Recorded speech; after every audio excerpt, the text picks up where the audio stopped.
Oh my God, Elliot James. Good morning, good morning, good morning. It's time to get up. It's time for Taps and Tigs, baby. Kind of live from Groggs Traditional Irish Pub. North, the pubsters. East corner of Willow Needs. Not only do they have delicious drinky drinks. Delicious. A nice, cool nutritious establishment. I don't know. Is beer nutritious? It can be. There's wheat. Wine is. Anyways. It's got those toe toxins. Anyways, they also have food, Elliot. You can come here to Groggs Traditional Irish Pub, support the people that support us. And Elliot, did we just maybe talk about something that we talked about on the last podcast? We might have. With Mr. Royce? Potentially. Dating of the speeds? Cuffing of the seasons. Once you cuff on my season, don't worry about it. What was that? You haven't heard that? No. Anyways, good morning. Good morning. What we do at Taps and Takes, we talk about all that nerd news, all that sports news, Elliot. That's what we cover. And to that one guy who commented, I hate there's not enough sports stuff going on. I got you covered this week. Well, I looked at you specifically and I said, I got you, homie. I would like to remind everyone that NFL is right around the corner. Okay, it's actually first game of the season happening this week. There you go. So, yes, we got NFL. We do. We're bringing back fantasy. We are. We're going to bring all those knobs back into play. And we're about to get financially ruined. Yeah, because we're bringing back the bets, baby. So don't worry. There's plenty of sports. And let's be clear. When we say sports, NFL coming up. Well, I mean, hockey will be back. Hockey will be back. And you know what? I'm going to be a real hockey guy this year. Yeah. Is that, yeah. Gonna be a real hockey guy this year. Yeah. You heard it here first. Okay. What's that shirt? Oh. Is that your this is your bar shirt that I got? My dive bar shirt. Which, guess what? Hmm. Next month, coming up soon. Guess what? If you don't tell me address, you're not getting the next one. You need to tell me where you live. Can't tell. Live at Taps and Takes. Anyways, it is Friday. It is. And we are actually probably live right now at twitch.tv/The Do-Over Podcast. That's doing right. Our live stream, taping the next proper episode of the Do-Over Podcast. I hope you enjoyed the last shocking episode that we released. Shocking. So shocking. Big shout out to the Boys and Girls Club, the Pinedale Connection. That's right. They were great. They were. They honestly were fantastic. Shout out Koo. Yeah, shout out Koo, who's so cool. He is Koo. Now we got to get into that nerd news to start off, Taps and Takes. And I'm going to, I have the pleasure of seen Fantastic Four. Fantastic Four. So I'm going to give a spoiler-less review. Yeah, because you haven't seen it. we were supposed to go. Wonder why. I haven't seen it. Well, and I think it's so funny. Okay. All right. I'm glad you brought up Fantastic Four. Fantastic Four. Or just sprinkle that in, if you will.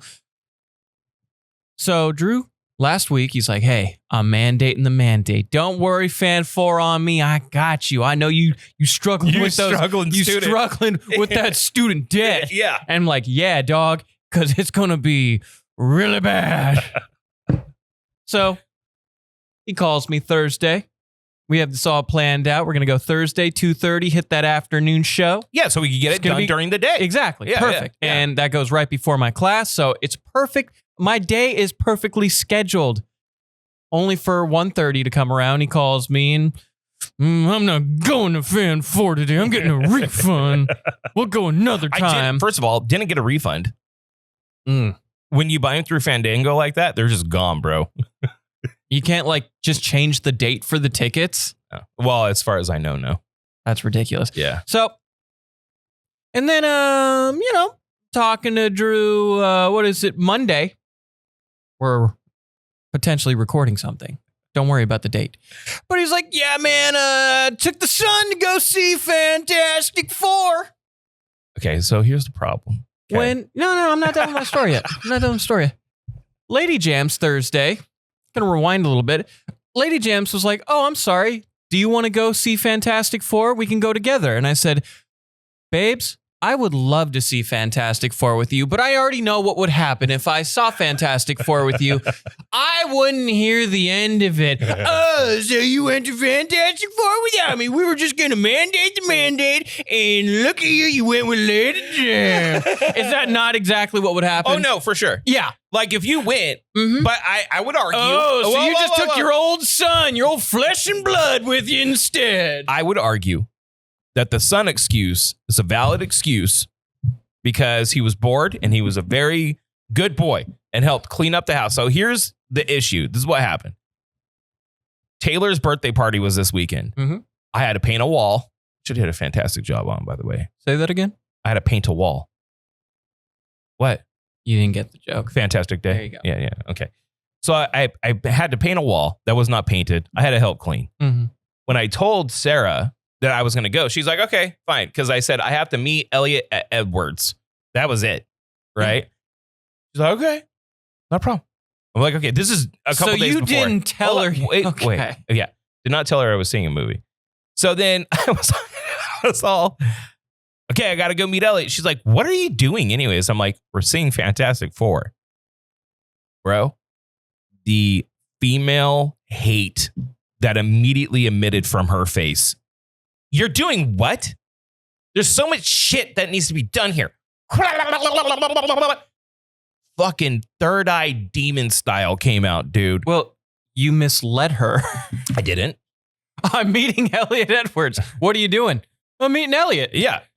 Well, yeah, that's true. That's you're true. not being just truthful. because it's a half truth. But see, here's the deal.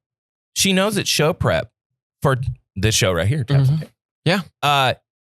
She made it very clear, like to the level of like looking at Dylan and be like, always stay true to your word, Dylan. Always help out your. I was like, oh my God. So I called you pissed because I was fucking fuming.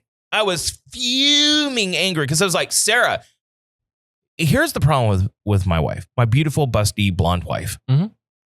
A, I've never told her no, ever. Okay. B, I always do what I tell her I'm going to do. So even if we did go to that movie, that shit would have been done. Okay. Shit would have been done. Yeah. Okay. After I called you in a tissy and then I painted the wall and did my cleaning. Mm-hmm. She's like, okay, you can go now. I'm like, yeah, but like Elliot has a life, dude. For the first time ever, he has a life. He's never had a life before. Now he has a life. Right. And my son helped a lot of cleaning. Mm. So I was like, hey, man, as a reward, would you like to see Fantastic Four tomorrow at 11 a.m.? He said, yes. So we went. And what did I tell you when I told you I took my son? I'll go see it again and take you. Maybe I don't want to go. Maybe I don't want your sloppy seconds. Maybe I don't want your fantastic sloppy seconds. It's a good movie, so you want to go. I'll take myself. All right. I'll take myself on a mandate. I'm going to give you my thoughts. Take it away. Spoiler free. Fantastic Four is, in my opinion, about as good as Superman. I would say Superman edges it out. And this is the first time ever that a DC film has, at least a good Marvel movie, has kind of edged out my like. I think that Superman is like a quarter point higher than Fantastic Four. Okay. I will not spoil anything, but I'll give you my reasoning. Okay.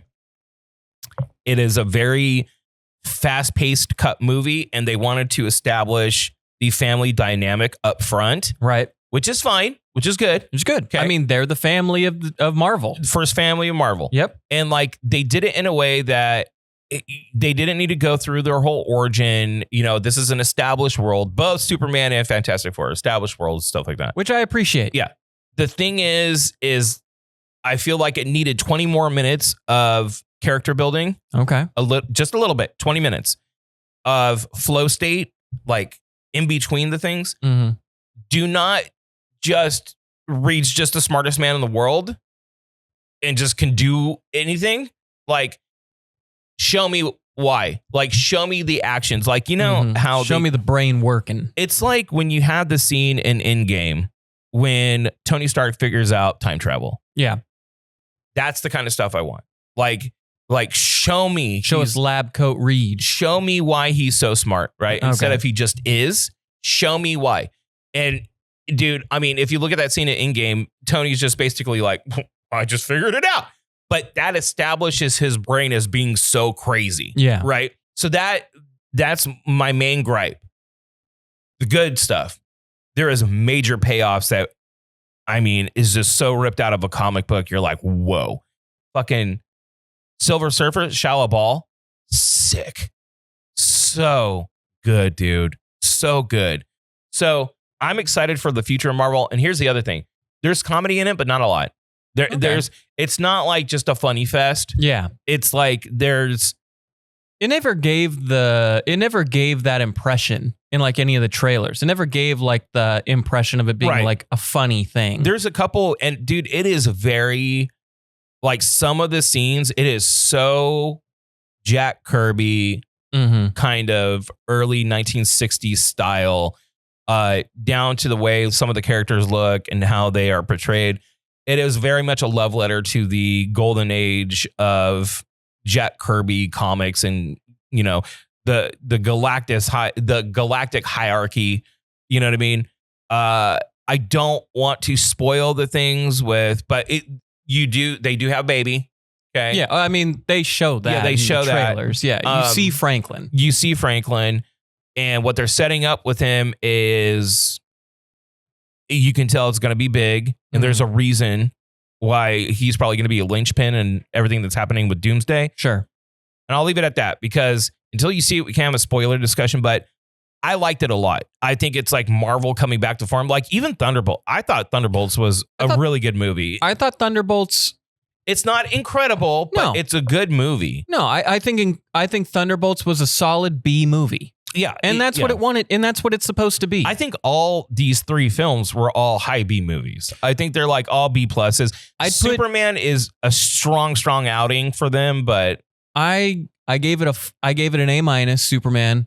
I'd give Thunderbolts a B-, and I think Fantastic Four will probably be in between those. Probably closer to Superman, though. It's a good movie. You'll like it. Like, it is a very good movie, and it's definitely worth the dollars. I would say see it in IMAX so you can feel the scale of, I'm not going to give specifics, but like, so you can feel the scale. Well, yeah. I mean, like the scale of Galactus is interstellar. And I think it's just sick. Like what they do and how they portray Galactus is such a major payoff of not, because we didn't get this ever. Right. Because everyone was so afraid to make the goofy looking Galactus. And well, you didn't want the cloud again. Yeah. But bro, you do the goofy looking Galactus and it fucking hits. It hits, dude. So very strong outing. And I feel like they're trying to really get it back to something that is more resembling kind of the early days of Marvel, like getting back to focusing on just making really good movies. So I think they should. Quality over quantity. Yeah. We don't need 5 Marvel products. We just need 1 to 2 really good ones. So with that being said, I'm going to also lean into this.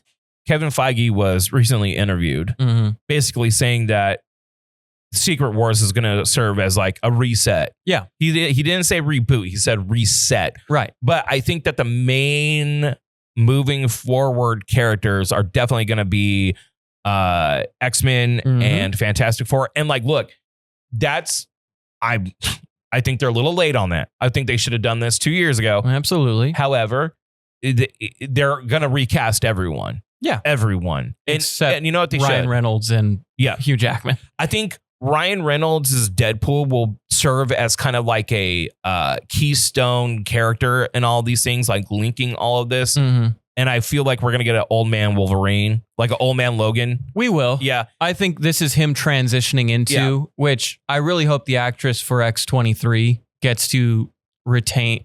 I like her, but I think that... And I know she loves the character. She loves the character, and I like her, and I think it would be cool if they did. But I honestly think that I think they need to recast Wolverine proper. Like, they need to get a new Wolverine. Like a new Logan. Yes, that can do this role. And after Secret Wars and Battle World and whatever is like main timeline moving forward, because I think they're going to stop with the branching timelines and all this shit. No, they specified, and we talked a little bit about it last week with the reset, that it's going to be one singular timeline, which I think it's Just scale everything down again. Right. Scale everything down. And just focus. I am going to say, though, they also mentioned about the brevity of shows on Disney Plus. One of the things that they were talking about is that they're going to focus on doing maybe one show a year. And dude, I'm not saying all the shows are bad. I'm not saying all the shows are great. But why would I have Disney Plus then? Because like Andor hit. Oh yeah, like Andor is crazy good. Yeah, right. But if I'm only getting one Star Wars show and maybe one Marvel show, and it'll probably be Daredevil. Which Daredevil's great. Daredevil was great, but like, why would I pay for it? Like, I don't really need it. It's free. Well, Disney Plus has always been for your kids. No, it hasn't. Yeah. I had a Disney Plus account because I wanted Marvel shows. Yeah, but I mean, like a lot of it is the Disney catalog and the Pixar catalog. Yeah, and so like a lot of it is for families to have it. And then you get your Marvel stuff here and there. I get it, but that would be my main driving force of keeping it. And a lot of people don't have kids. And a lot of people have Disney Plus accounts for that reason. So like, I don't know. I'm kind of like, whatever, you know? Yeah. I mean, I just want John Bernthal's Punisher show. Yeah. That's Anyways, what I want. Oh, and also we can take this off the list. Fantastic Four First Steps, $218 million total, $118 million domestic, which is a big weekend. Oh, yeah. Big weekend. So, you know, it's looking good. It's been a super fantastic summer for movies, for sure. And we'll go into the super for Superman because it continues to soar in the box office. It has hit over $500 million in just 3 weeks, which for DCU and for the guns, great success. Has officially surpassed Man of Steel in domestic box office sales, making it the highest grossing Superman film ever in the United States. So good on him. Good on him. I hope that it continues. I think it will mellow out in the 650, 700 range. I think it'll end probably close to 700 total, and that's a huge win for DCU. That's a win. That's a huge win. We got our first look at Avatar, Fire and Ash. They released the trailer. That's going to be coming out December 19th of this year. And here's my thing with Avatar. Don't you dare. Avatar Don't 1, you dare. Huge for movies. Yeah. Huge for visuals and technology going into movies. Then like 12 years later, we get Avatar 2. I know. And for me, it just killed all the hype for these movies. Yes, but... And I'm glad that Avatar 3 is coming out. Like, if these movies had came out within like a 5-year span, I think we'd be talking about Avatar as one of the best trilogies ever. Okay. But it's just been too long. Let me. I'm going to go on, Ellie. You can. Okay. I am fucking pumped for Avatar 3. We had a bad Avatar experience, you and I, because of someone that needed to watch the 49ers game and then go like this throughout the whole movie. But that movie was incredible. Like these movies. Incredible? I don't know. Yes. Come on. Okay.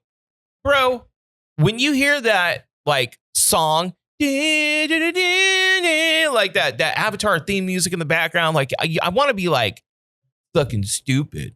But like then I'm like, yeah. You know what I mean? Like the visuals are so stunning. Yes. Like it's a visually breathtaking movie. And I like seeing like ecological and social diversity, meaning like this is a breathing world. Like here, you know what Star Wars problems is? Every world is one thing. It's the jungle planet. It's, the desert planet. I get you. You know, what James Cameron is building is, first of all, Pandora's a moon. Okay. It's not a planet. It's a moon. And how different tribes would maybe evolve and be different and have different kind of values. And sure, I like seeing a lored out, like it's giving you all the lore of Pandora and it feels like a real place.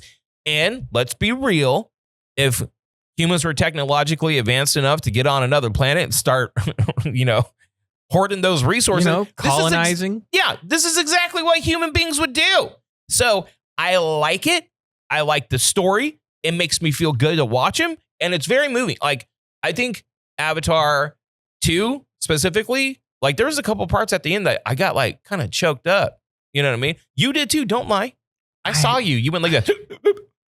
You did that. You went like this. I think Avatar 2 is a breathtaking movie, and I think it's a fine story. I don't think much more of it. I'm so fucking in on Avatar 3, dude. I'm so in. Give me the blues. Elliot, they're the blues. The blues? Yeah. That sounds like a racial term. Well, they are the blues. That sounds like what the humans would call... Probably. Yeah. Them blues over there.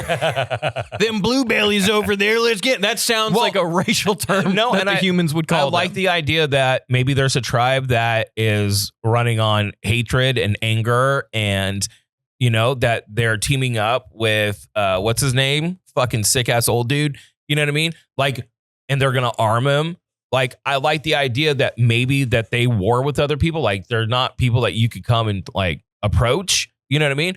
I think that it's just not all good and all Na'vi tribes. I like it that it's building a world that seems real because that's what would really happen in a fully realized world. Yeah. Right. Well, let's go into something we're both going to feel conflicted on. Okay. And that's God of War. Not the games that we all love and are masterpieces. The Amazon series that has been greenlit, and then it wasn't, and then it was, and now season 1 is going to start filming in 2026. Season 1 and 2 have been greenlit. The scripts are being both written as we speak. It's going to be following the Norse mythology of Kratos and Atreus. Good. Yeah.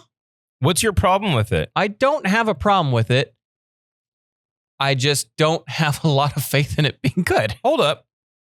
Corey Barlog, who was the director of the first one, he directed and he obviously gave tons of shits about God of War's spiritual reboot, right? And the most compelling Kratos has ever been as a character, ever, have been with those two games, is where Kratos became a compelling character, not someone that's just a rage demon. Someone that became a nuanced, interesting character thrust into having to raise this child and figure out. And I love kind of what they did with the Norse mythology. No, I like the story a lot. I thought Kratos's change and his atonement, so to speak, is one of the most riveting storylines you can have in that kind of world. You know what my problem is with this? Who's playing him? Yeah, I mean, we still don't know. You're talking to the writer. You're talking to writers. You're talking to the director. Who's playing Kratos? Yeah. That's the question. Dwayne "The Rock" Johnson. No. Dwayne "The Ragnarok" Johnson. No. I think that... and Kevin Hart's Atreus. I'm going to be honest. You know who the only person I think can pull that off? Momoa. I think if you... I'm being honest. You shave Momoa's head. You put him in the paint. And because of the way his voice is deep... You know what I mean? Like, I think Momoa is the only person that can pull it off. Out of every actor in Hollywood, maybe the dude that plays Reacher. I don't even think he could. I think he's more nuanced as an actor that people give him credit for. He's a really sweet, nice guy. No, but I think like if you did it right, he could do it. But I think Jason Momoa is the only dude that can pull it off. It's an obvious thing. I think the reason why we haven't heard who's casted is because they're trying to work with timing because he's, of course, going to be Lobo in DC. Right. Timing, and they're probably negotiating how much they're going to pay. I will almost, right here, write down the date. This is Friday. What is it? The 2nd? Yeah, no, the 1st. The 1st? Yeah. Friday the 1st? I'm telling you right now, come back here after Jason Momoa is announced as playing Kratos in God of War. I don't think he will be. I think he will be. I don't think I like Momoa, the dude and the actor. I don't know if he can pull off the emotional chops. I think you're high if you don't. I think it would be the most intense and challenging role. It would be his most proven. He would have to prove it. But I think that he would be up for the task. No. I think Momoa is also a better actor than people give him credit for. I don't think if somebody offers you God of War, you got to take it. You got to take it. You got to take it. I'm not disagreeing with you there. I just don't. He'd really have to prove it. Yeah. But, So what do we have next? we have somebody who has proven not only as a great actor, but great voice actor. We have Avatar, or I guess The Legend of Aang, The Last Airbender, the movie that's going to be coming out where they're all aged up in their own stories, where it's going to be peak Aang as the Avatar. Prince Zuko has been confirmed to play, or is going to be portrayed as Steven Yen. You're good, bruh. You're good, man. Yeah.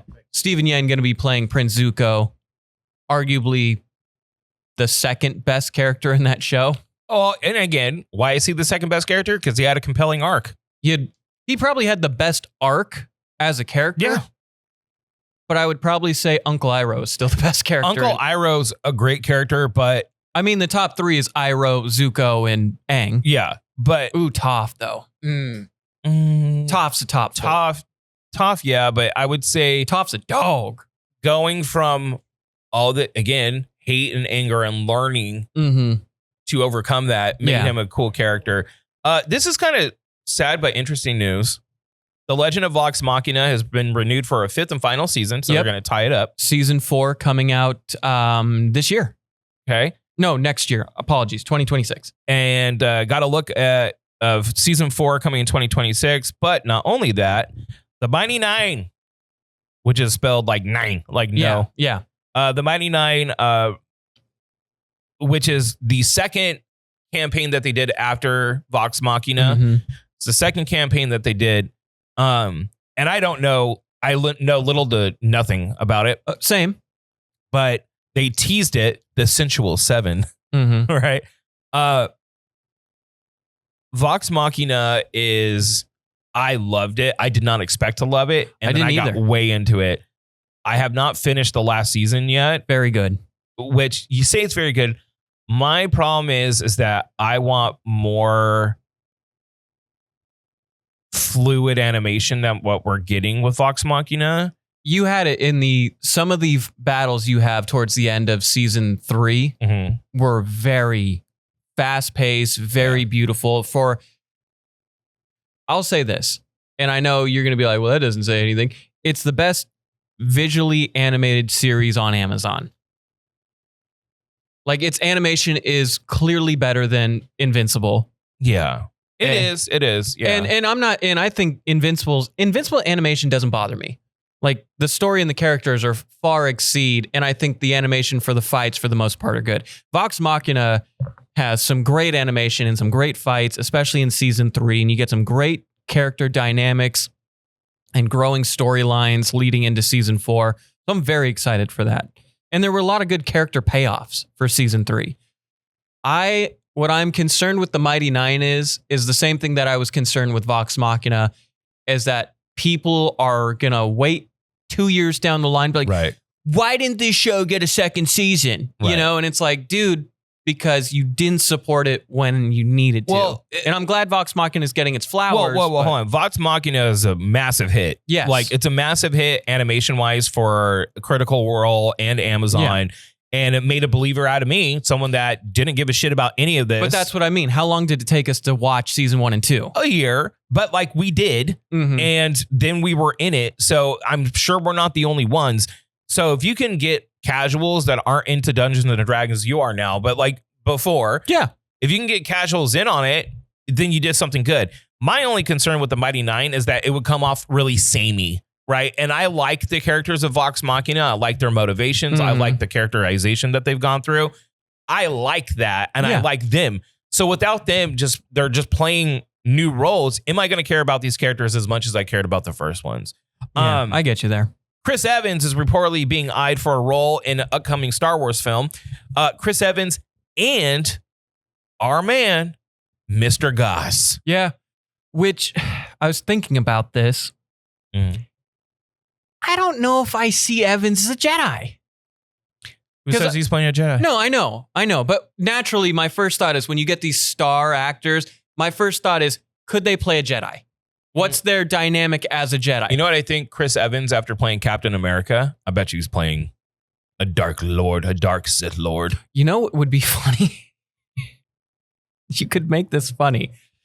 Because they both were in a movie called The Gray Man, right? Which Very underappreciated. Mhm. It's a fun action movie, and Chris Evans is a perfect douche Mhm. in that movie.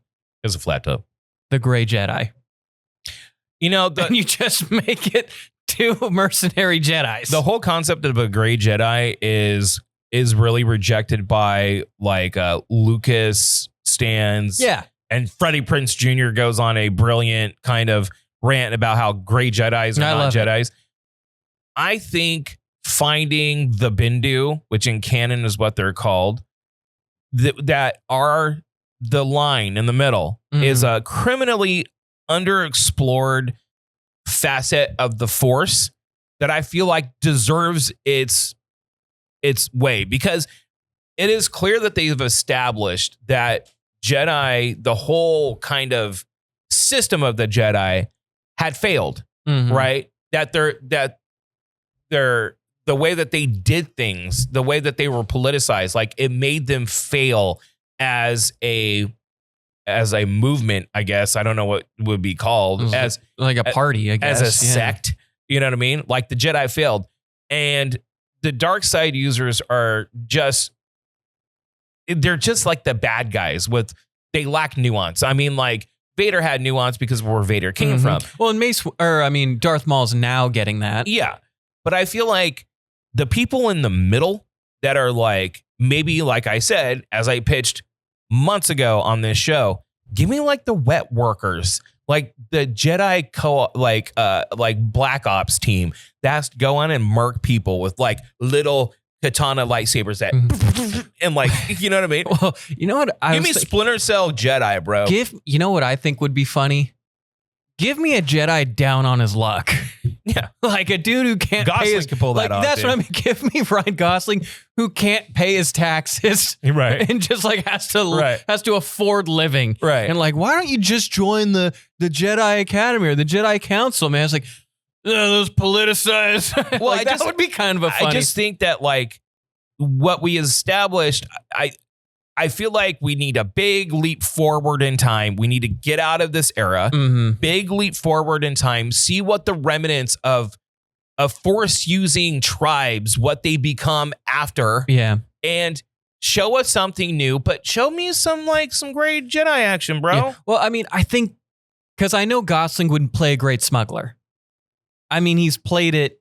He would make an excellent smuggler if you just made him like kind of a shady pilot. Yeah. You know, he's done that. This is my problem with Star Wars in general. We got to get to these other stories, but I'm going to end on this.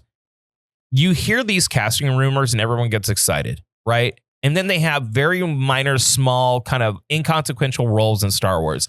They have not figured out that, like, yes, Andor being something that's set in Star Wars but doesn't have to do with like Force users, okay? Andor is an exception to the rule. Most everyone love the lore and mythology of the Force and Force users, and that's what Star Wars is for the most part. Well, and there's a lot of things you can tell around that, but for the most part, that's what it is. How they drop the ball on this all the time is beyond me. No, well, it's funny because like Rogue One and Andor have been some of their biggest successes, and they don't focus on Jedis, but Vader's scene is arguably one of the greatest Star Wars scenes of all time. And that's what I'm saying. Yeah. Like, let's not fool ourselves that Star Wars can be about Jedi. It just goes to show, and we'll end on that. You can make a great Star Wars story, and the Jedis just emphasize it that much more. But see, this is what I'm saying. Look how I was talking about James Cameron lived in world. You're talking about a whole galaxy, okay? Why are there only 2 ways that people use the Force, dude? Like, give me all the other people that use it differently, like the witches of fucking what's the name of the planet? You know what I mean? Yeah. Like, give me people that use the Force in different ways. Like, give me that. Like, what are other people using the Force look like other than these 2 things only? Okay, let's really quickly get through the rest of our stories. All right, well, Eyes of Wakanda, that's going to be released on Disney Plus this Friday. 4 mini episodes, you know. Looks interesting, looks cool. Probably won't watch it right away. It's not on my to-do list. Well, at least they're dropping everything at once. Yeah, you mentioned it already. X-Men, going to be recognizably different from what came before. 2 little anime things. Demon Slayer, Kimetsu no Yaiba, the first movie of the Infinity Castle, has already broken records over in Japan with 12.8 billion yen in 10 days. For reference, Mugen Train, their first animated movie, is the highest grossing Japanese film of all time. And rightfully so, Rengoku the GOAT. And then One Piece, Oda, if you will, has become the 8th highest selling author in history. Not comic book author, there's more on that though in a second, but the 8th highest selling author in history.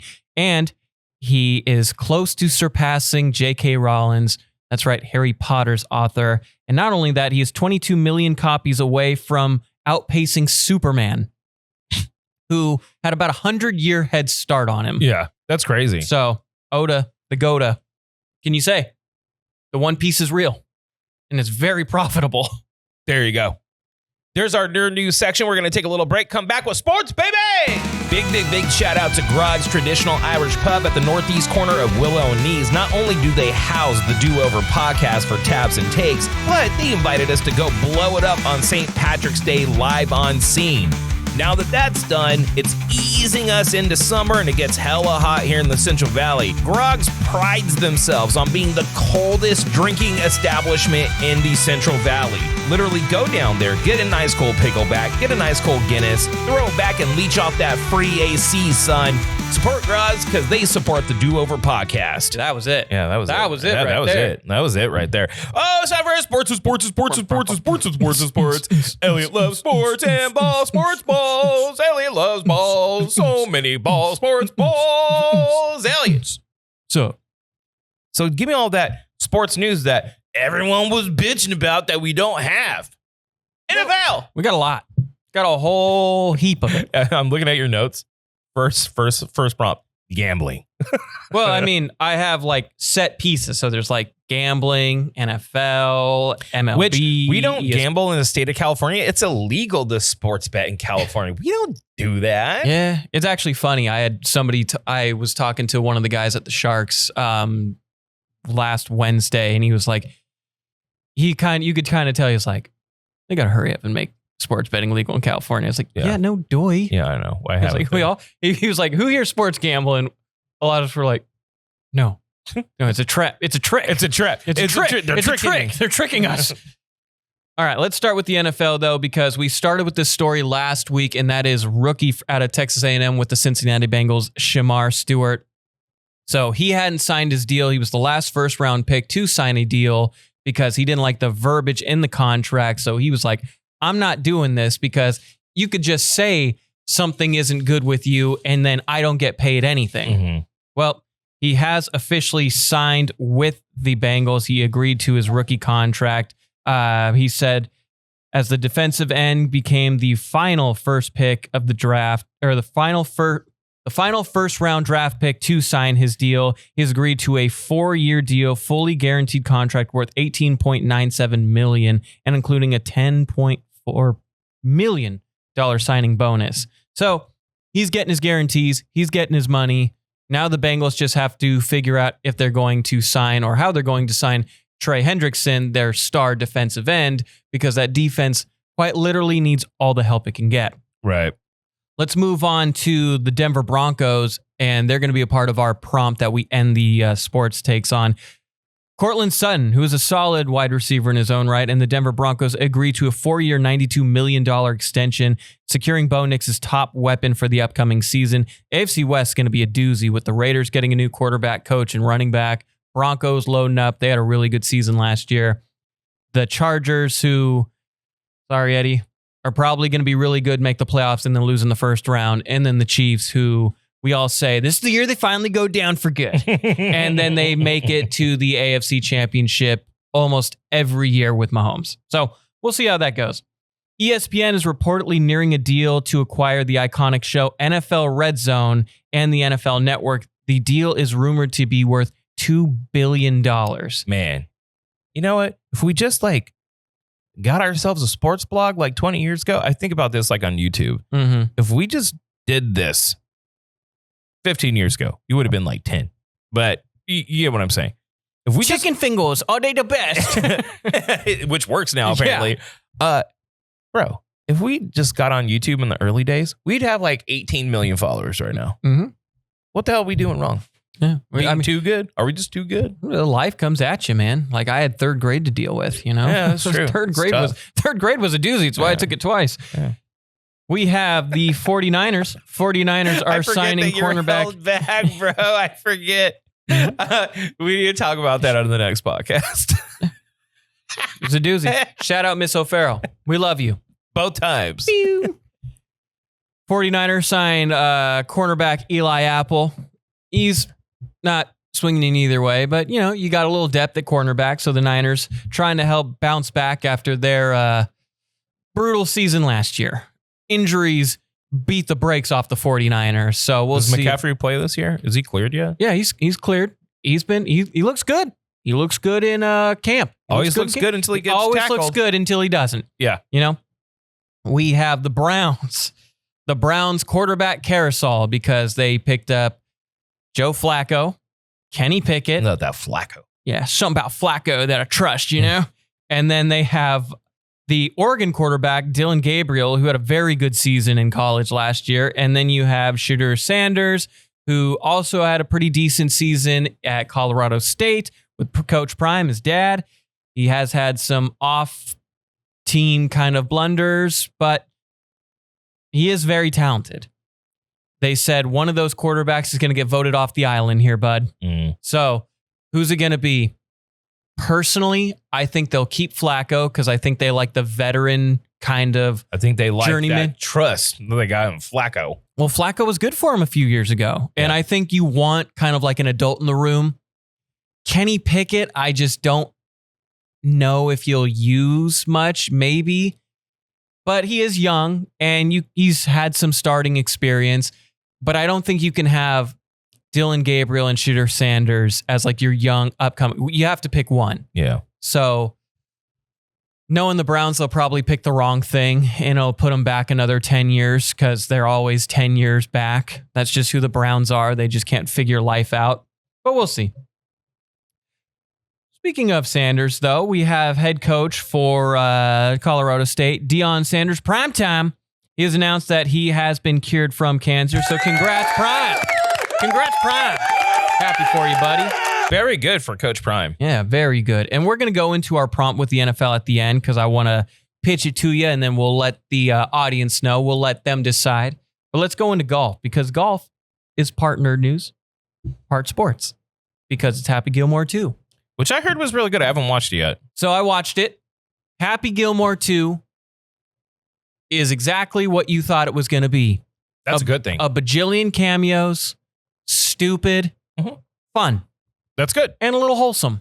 That's so you know what? It's a good little story. Adam Sandler invites everybody in his contacts. And you know what? If you went into it expecting it to be better, you're an idiot. Simple as that. I don't know what you were expecting. You know what I realized? A lot of people have not seen Prime Sandler movies. Like it was so, I wouldn't say different, but it was so much like his brand of comedy, like Billy Madison and Happy Gilmore. And these are some of the best Adam Sandler comedies. And they were like swinging right out the gate. Swinging. Home runs. And they were so good. Waterboy, excellent. Yeah. But a lot of kids that are growing up is so far past their prime that they've never seen the first Happy Gilmore. Like I asked my son, I'm like, have you seen Happy Gilmore? He's like, nah. Happy Gilmore 1. Adam Sandler had like a 4-movie stretch where he was just like unguardable. Right. It was like you had Billy Madison, you had Happy Gilmore, you had Waterboy, and then I think you had Big Daddy. Yeah. And those are like 4 of his best movies. Great movies. Right there. Yeah. And then he's had a lot of stinkers. Don't get me wrong. And he's also a great dramatic actor too. So we've learned, you know, we've learned, like you got a little glimpse of it in Click.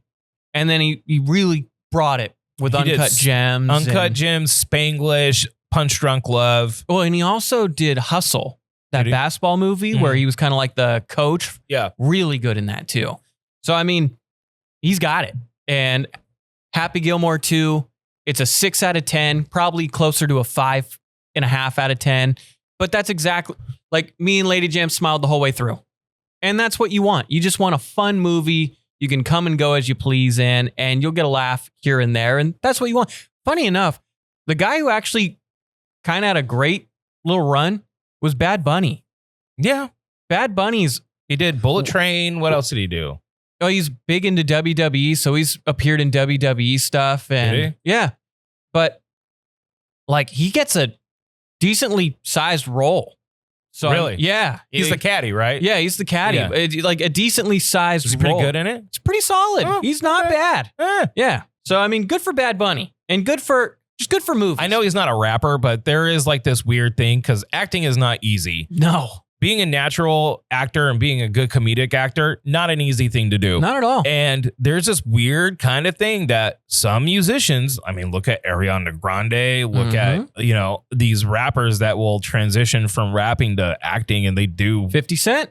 really good. Well, we will wait to see how 50 Cent does in Well, Street Fighter. Get Rich or Die Trying. He was solid in that. Yeah. All right, man. Whatever. But What's our last story?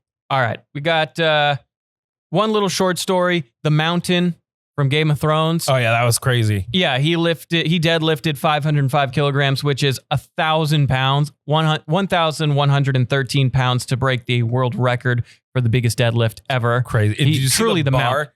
The bar was bending Oh, yeah. when he was lifting it. Beast. Absolute beast. But I want to end on this. We're going to end on baseball because it's baseball season. And you know us. Big baseball guys here. Huge. Shout out Detroit Tigers. Crushing right now. Hells yeah.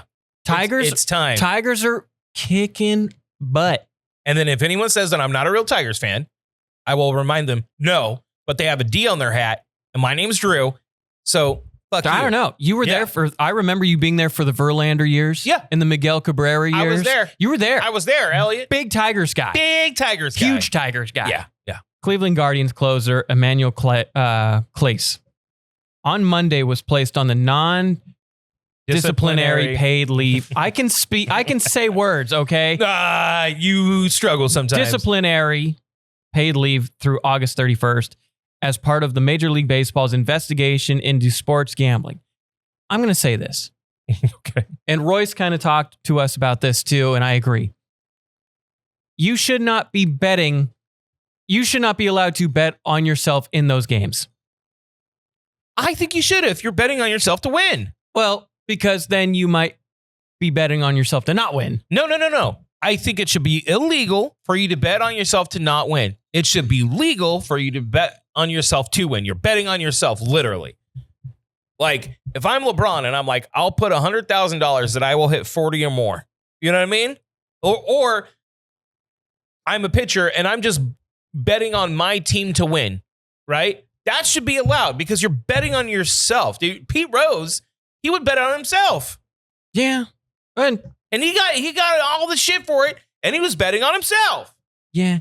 I don't know. I see where you're coming from, and a part of me agrees because I am a horrible gambler. Yeah, because we like to gamble. I do. I really do. We really enjoy it. It's so fun. But also, it's like, I can see the slippery slope in you could be betting on yourself, quote unquote, and then like, oops, that was a ball when I bet I was going to get that 9th strikeout and I have 8 going in and I'm leaving now. You know, I get that.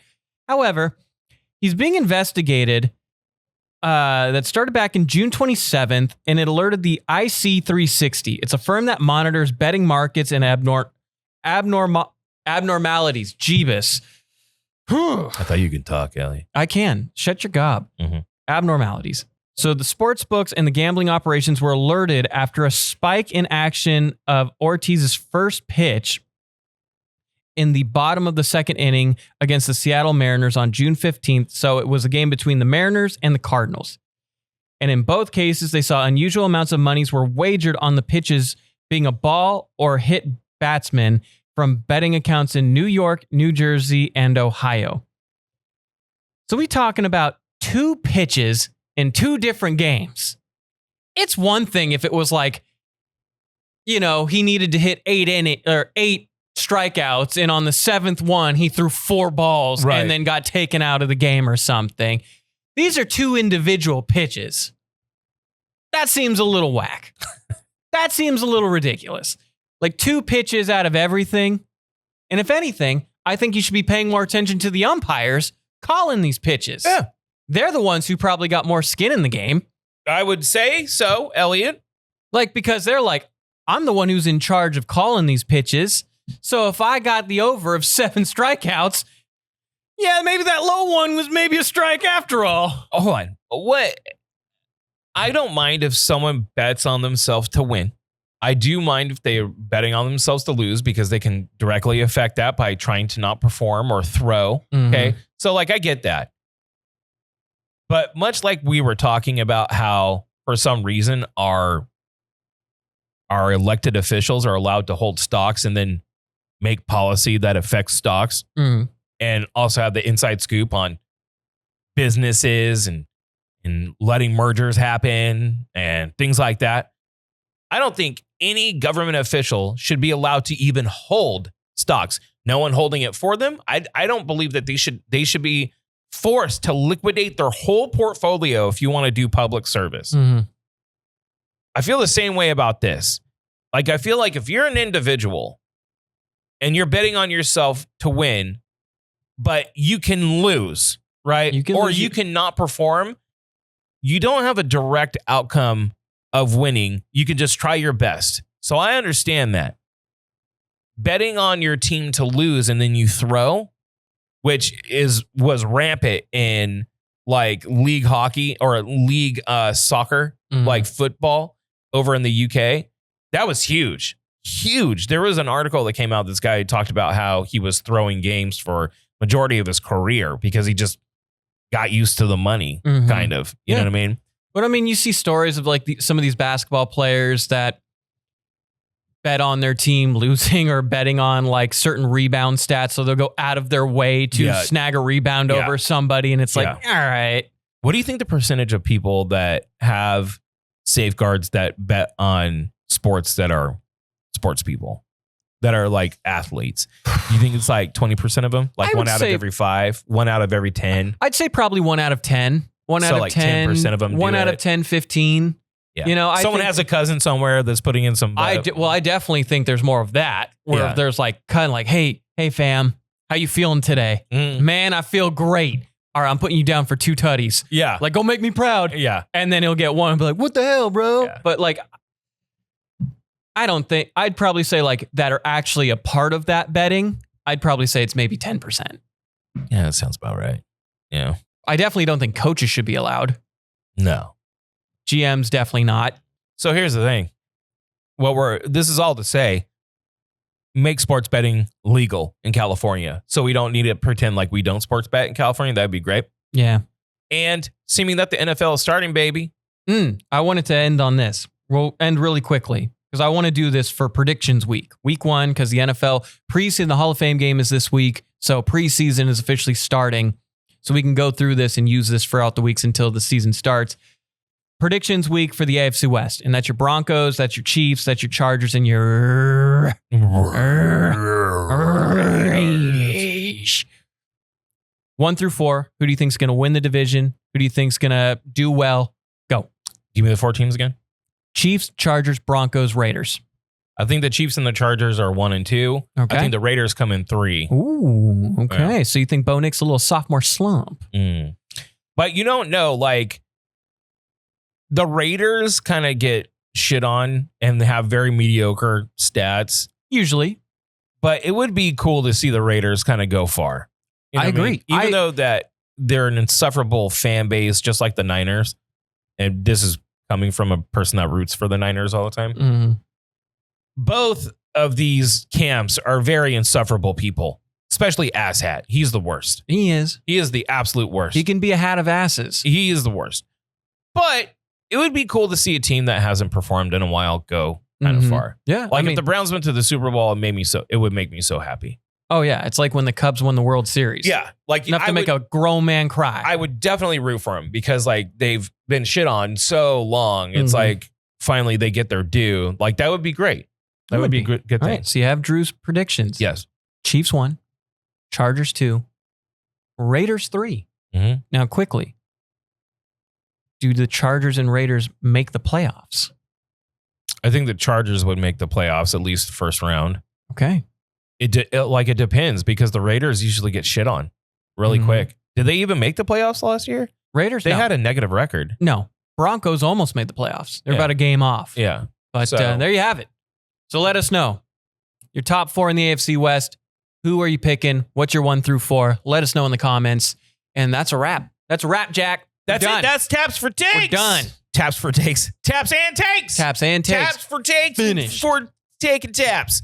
Taps and Takes, baby, live from Groggs Traditional Irish Pub. Come over here this weekend after you watch this. Go ahead and get a JMO pickleback. Go ahead and get yourself a Guinness. Maybe get and some be cool. clucks. Get some cluck and fries. Yeah. Get a BLT. Get whatever you want. Get yourself some food and enjoy your time at Groggs. Have a Jaeger because bomb. Do they it. support us. And yes, we're going to be working on the back end with something cool that we're going to be doing at Groggs rather soon for cuffing season. Exactly. Yeah. Love is in the air. In the meantime, make sure you subscribe. Subscribe. If you like this shirt, okay? This shirt, we're You giving like out this shirt? 3 a week. It's my birthday present that Drew gave me. We're giving out 3 a week on our Patreon for any tier. Doesn't matter what tier you're on, but paying people only. But if you do join our Patreon, you can potentially win one of these shirts. We're going to give out 3 a week until everyone has one. That's kind of the goal here, Elliot. Where can people find you? You can find me on Twitter at ElliotCams. You can find me on Instagram at ElliotJams13. You can find me on Anything Do Over Podcast. You can find me on Rants Network because I'm definitely still blogging there. Don't worry about it. I'm just saving up my energy for the season. Don't worry about it. Stop worrying about it. Jeez. Don't worry about it. Don't worry about it. Don't worry. You can also find me here every Friday and kind of Tuesdays. You can find me on Twitch whenever. And you can find us all on YouTube. So like, subscribe, support the Patreon, and all that good stuff. And that's it. That's it for me. You want to find me, Do Over 559 pretty much anywhere and everywhere. Or if you want to come and reach out to me to buy or sell some real estate, you could always just find me at Hyatt Associates on Instagram or Drew Hyatt on the socials. And that's it. That's it. So until next week, gotta love you. Bye.